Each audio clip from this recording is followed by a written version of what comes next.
Leo technician wa Bepali PC kanambia kuna mteja amekutana naye PC ilikuwa ipande mpaka 100%. Akichaji haipandi.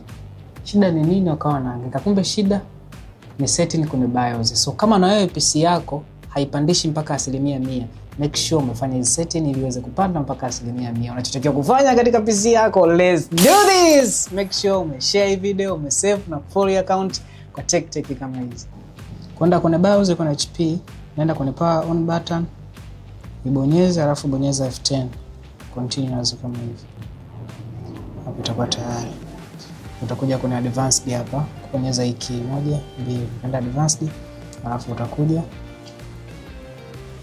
kwenye power management utabonyeza. Kama PC haichaji mpaka 100%, changamoto inakuwa ni kwamba iko katika maximize battery health management, ambapo hii inakwamba this setting maximize the long term health of the battery by limiting its maximum charge capacity to 80%. Kwa inamaanisha PC yako haitachaji mpaka 100%, itafika 80% na kuwa imeshamaliza. Kwa hiyo kama unataka ichaji mpaka 100%, lengo la hii ni kwamba ile battery yako liweze kukaa muda mrefu na lisiharibike. Kwa hiyo ni vizuri kaweka hivi, lakini kama unataka 100% battery yako life haraka, utaweka hapa let HP manage my battery health. Kwa hapa itakuwa chaji mpaka 100%, lakini kifo kiko karibu.